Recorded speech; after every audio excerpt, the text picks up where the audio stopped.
So how do you do a research paper or some kind of paper and make it completely paperless? This is what I would suggest doing.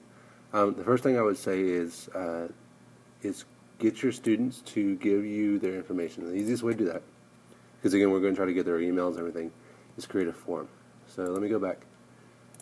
And the way to create a form is to, over here on this left side, there's a create button, a red create button. You click create, and then the form.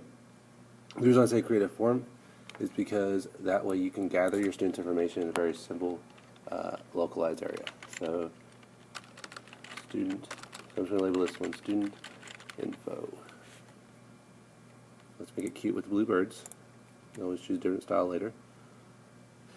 And then you're just going to ask them several questions. So your last name,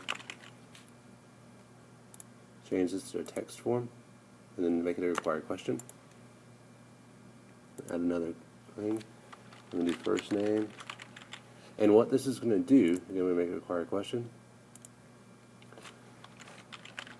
is it's going to set up a spreadsheet that you can then use multiple times if you ever need to contact your students. And then finally, email address. And this most likely will be your WISD student email address. That way they don't create one. They've already got one form. So 3 simple questions. And what you would do is you would then click send form. Give the kids this URL. The easiest way to do is actually make it into a shortened URL by going to something like goo.gl. So again, you could take this link right here, and you could go to goo.gl, and you can paste that link into, there's a little opening right there, and if you're signed in, then it saves that short link, and you can see the tracking. You can also even get a QR code, a little scan and code things that give you a little box. So it'll give you all those, so that way the kids can access it much easier. Then, after you have that form done, you then get responses. Now, to make sure you know where your responses are going, you went to responses. And you're going to, up here it should set it up, so we're going to double check to make sure it did. Yeah, if you look right here, we now have this spreadsheet. This is student info responses. So we're going to click on there, and I've already filled out some of these responses just so we can see what to do. So if you notice, the responses then give you a timestamp when it was filled out, the last name, first name, and the email address. Now, the easiest way to do a research paper without having to get a bunch of papers in is to do a script called Doctopus. Now, here's how you run Doctopus. What you first have to do is you have to create a file that you want to send to all your students. So again, I would go back to this folder and create a file. And if, let's say the file, all you want to do is them to be able to type in their research paper. So you're going to say research paper template. Because they're going to basically just type their research paper in here. And then down here I'm going to say type research paper here. So this is the template they're going to get. So here's how you send it to them. So it's saved it already. What I'm going to do is I'm going to go back to my student info responses. I'm going to copy and paste this 3 pieces of information: last name, first name, email address. So I'm going to copy it. And what I'm going to do is I'm going to create a new spreadsheet. And I'm going to rename it up here. Research paper. And you can do this per class, or you can do all one class. And then once it renames it, I'm going to paste all that information in here. So now I've got 3 students in my class. Now, I'm going to run a script. And the way I get to a script, and the script is just something that runs in the background. I'm going to click Tools, Script Gallery, and then I'm going to look for a script called Doctopus. D-O-C-T-O-P-U-S. Okay. I'm going to search for that. You're going to use the Doctopus version 4.3.3 or whatever the newest version is. You're going to click Install over here on the bottom right. Once it installs, it's going to ask you to allow access or authorization. You click continue. And it says these are the things it's going to access. I don't really ever worry about that. Basically, it just needs to access your email account and your Google Drive for those files that you're talking about. And then you click close. Now, up here on Doctopus, click on the Doctopus thing and click launch installation. What this is going to do is it's going to set up basically how do you want the thing shared. So first off, select sharing type. Well, every single student is going to get a different but the same paper. So we're going to do individual and all the same. So it says creates the same separate individual document for each student in your class. You don't want to allow any kind of whole access level, but you can. If you want everyone to be able to view everyone's documents, you could do that. If you want everyone to view or be able to comment everyone's documents, you could do that. I always put no access. Now, on student access level, always allowed to edit unless it's just something you want them to be able to see. Down here it says where do you get that information. If you have a student that doesn't need to do the assignment or you're excusing them from the assignment, you can always make a column that says excused and just mark that as excused. And then click Save Settings. It's then going to ask where's the folder for the template. Well, this is where we had our research. So I'm going to go down, and the most recent ones should be on the, they're alphabetical. So it's should be in your folder. And then it's going to be under the research paper template. So again, I found which folder I saved it in. Most of the time I just make a new folder for each assignment. And then I click on the document research paper template. Save settings. So now it's going to grab that template. And it says, okay, well, where do you want it to send to? Well, I always create a folder within it, or you can even create inside the same folder. But I'm going to create a new folder. And we're going to create this new folder. Actually, the easiest way to do this is close out of this. You can always come back to it. I'm going to go back to your folder, and I'm going to create a new folder. So I'm going to go create and folder.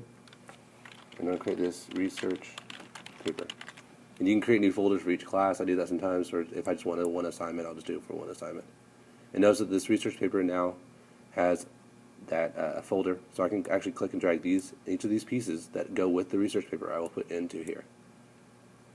So now, if you look in this folder, I've got my where my students' data is, and then also the template. So I'm going to go back to my research paper. I'm going to go back to Doctopus. Now we've done step 1, step 2, we're on step 3, where we're deciding where it's going to go. So we created a new folder called the research folder. So we're going to go back and choose that one. Research paper, there you go. And then it says, okay, how do you want the file's name? Now this is the best part about Doctopus, is that you can name it how to make it easier for you to grade them. So I always do it last name, comma, first name, because that way it's in alphabetical order. You can also put a variable in there that says, okay, what period are you in on your form? And then it'll set it up for you that way. And then you name it. So I always name last name, first name, and then the title. So I'm going to say final research paper. I'm going to notify editors immediately upon its sharing. And then I'm going to have a new subject. Here is the template for your research paper. And then just say type your paper into this template. All changes are shared and saved immediately.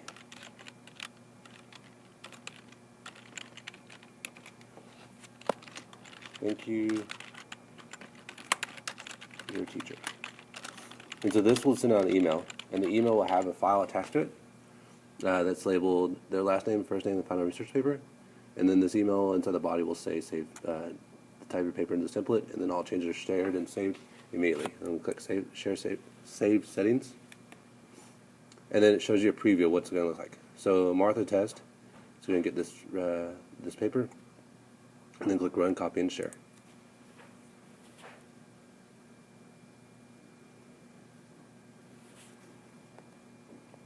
So after it's ran, you can notice that it gives you this app scripts. All documents are successfully saved.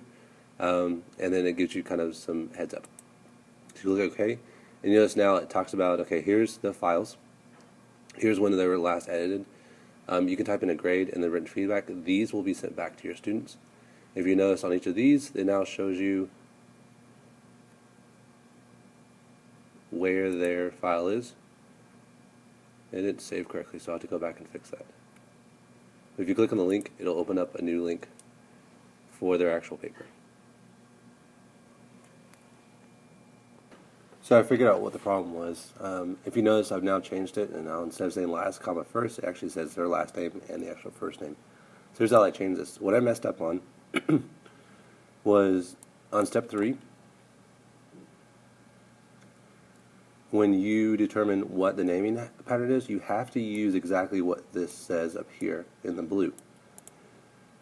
So I just typed in $ last, comma, $ first. It didn't know how to read that, but it does know how to read what is actually up here. So when I do save settings, it actually changes it into the right proximity. Now, like I showed you earlier, after I shared it, if you click on it, it will actually go to their paper. So then the student can come along, they can type in the research paper, do whatever they need to do. If you look at the shared permissions, both since this is, I shared it from this account, so I own it, so that would be you as a teacher would own it. I shared it with this student or myself, and then also that folder also was shared with Ms. Connor, so it's also shared with her. And notice they all have editing rights. I can always change these as needed, but as of right now, that's all I need to do, so the student can then come in here and type in the research paper. So that would be the best answer as far as doing paperless. Also, if you go back to the research paper spreadsheet, you notice that there's a grade column and a written feedback column. So when I run and I grade these, I can actually put in the grade. Let's say that Martha Test was an awesome student. She made 100. This Patrick Greek character didn't do so well, made a 75. And then Sam, Martha's brother, was pretty good and made 90. We can also type in a little comment.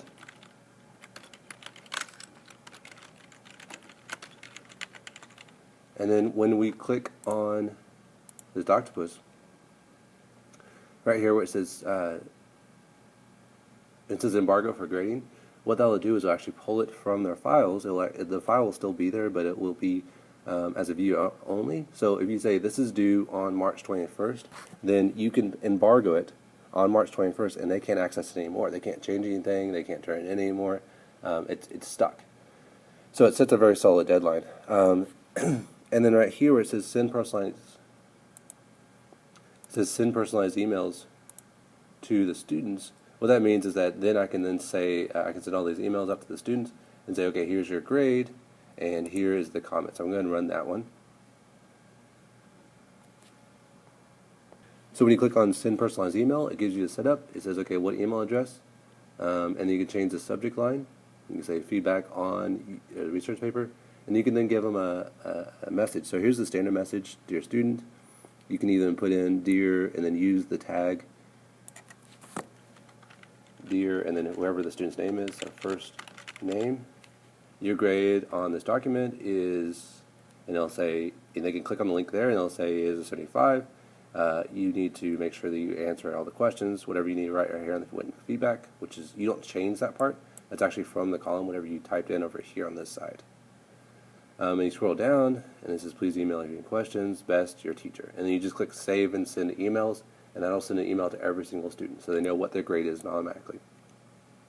So that's Doctobus. That's a really good way to make your assignments paperless. Now, the next question is, well, while they're writing the paper, is there some kind of option they can have to do your research? And this is the part that when I showed my students, my AP students, the research part, it just blew their minds, because they're like, well, what is this the rest of my life? So if they click up here on the tools, there's a standard spelling tool, the define, the word count. There's even a translation. But there's this one, this is called research. If you click on research, it basically gives them a Google set of research. So if I highlight a word, and you can either highlight it or type it in here, but if you highlight it, you right click and click research, it'll search the web for research. We'll search first through results, but then also search all this. So let's say that we're writing a research paper about Voltaire. And I'm not sure who Voltaire is, so what I'm going to do is I'm going to do research on Voltaire. So research Voltaire. Again, I just right click. So now I've got an image, I've got who he is, but then also I've got all these links right here. So let's say we want to pull from this Stanford page right here, which is it's a very, it's a college-based website, so we're going to use it. So we can preview it, and that just kind of shows you an image of what the website looks like. We can also insert the link. So if I click insert link, it'll do is actually give me a hyperlink that I can click on. But I don't want to insert links, I'm going to undo that. The last thing is cite.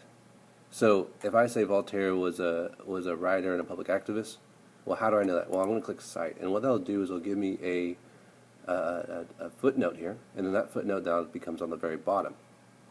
So was a man that was an activist and writer from France. So how do I know that? Well, again, I'm going to look at the footnote, and the footnote says you found that on Stanford Encyclopedia of Philosophy, and this is the link, and so then cite it. Now, let's say that, so that's cited on MLA, but I don't want MLA. I want, let me close that. I don't want MLA. I want it to be APA. So the way you do that is, what I did is I clicked this upper button right up here. It dropped it down to give me these changes. So I want APA format, and I want all the sites that are free to use and share and modify even commercially. So then it'll search based on that.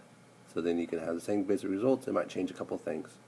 But then if you notice, I changed it to APA. So if you scroll down here, notice that now the citation is APA. If I change it to MLA, it'll change it again. And if I change it to Chicago style, it'll change again.